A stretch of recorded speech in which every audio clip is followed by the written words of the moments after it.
It's fashion's biggest night out. Wow, that's the one! The Met Gala is considered the ultimate A-list invite, and Anna Wintour, Vogue's global editorial director and one of the most powerful people in the fashion world, is the belle and the boss of the ball. This is the final days. The final days. Hours. That sounds gloomy. It's not gloomy. It's actually incredibly exciting. Along with the excitement and stunning style is the cause. The Met Gala raises money for the Metropolitan Museum of Art Costume Institute, and each year serves as the grand opening for a new exhibit. The latest is called Sleeping Beauties. This is one of our Sleeping Beauties. So this is a garment that's so fragile it can't be dressed on a mannequin.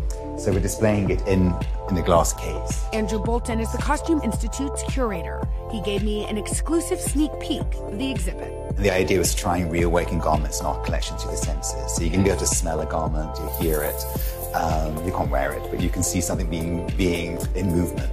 How beautiful are these hats? Aren't they incredible? It's an ode to some of fashion's most ancient garments. We are here in the Met, in the restoration lab, where garments actually get restored. Yes. Talk to me about what happens in this room. Yes, well, obviously this is where all the final touches are made, everybody with their white coats and their gloves. Costumes that you feel will never see the light of day again are miraculously restored. The dress code for the gala is a play off of the Sleeping Beauties exhibit. Guests have been asked to dress for the Garden of Time. I actually think the Garden of Time, when New York is turning into spring. Well, I imagine we'll see a lot of flowers. A lot of flowers. Yes. Will you be wearing flowers? Possibly. Possibly. I'll take that as a yes. No, I won't. Possibly. Joining Anna as this year's co-chairs, Jennifer Lopez, Zendaya, Bad Bunny, and Chris Hemsworth.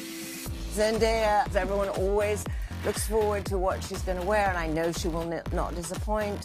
And of course, that is her dress from the cover of Vogue, which is also in the exhibition. Yes. Dolce & Gabbana, and she's such an icon for so many generations. And then who would be a better prince than Chris Hemsworth to wake up the Sleeping Beauties? And I can only talk for the corridors of Vogue, but the level of excitement when his name was mentioned rose several degrees. Do you help anybody pick their outfit? Well, I certainly suggested to Serena Williams the year that she co-chaired that she wear sneakers. And she has said to me many times she is forever grateful for that suggestion. But she's the only one that could get away with it. The 74-year-old fashion icon has spent more than 3 decades overseeing Vogue, setting trends and fostering new talent along the way.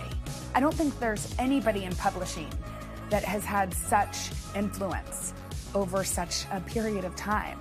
So for women who are watching whatever their careers, do you have a secret to your great success? I think there's nothing worse than indecision, even if sometimes you're not completely sure. It's better to fake it and pretend that you are, because I think teams work better with clarity. Anna is very clear about the rules for her most famous party. Is it true that you have banned chives, onion, and garlic off the menu? Well, those are three things I'm not particularly fond of, and so yes, that's true. Is it true that you know every logistic of the wild arrival process? You know when people are coming and if somebody is held up? Well, I'm not on a walkie-talkie or during the night, but it is very carefully orchestrated by an incredible team that have been doing this for many, many years. We try and keep things moving along. There's a cell phone ban, that you're a traditionalist when it comes to people actually sitting down at a table and conversing.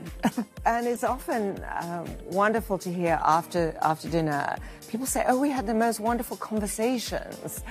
And so that's the idea that life can exist without a picture on your cell phone. Wow. I mean, interesting, right? Yeah, just a whole different side of her. I thought that was interesting but to see. She is right. Go to dinner and put your phone away, and you'll have much more interesting time than staring at your phone. They were saying that people have been lined up out in front of the Met already, waiting for this gala to happen so people can get a glimpse of these celebs coming and going. It's crazy.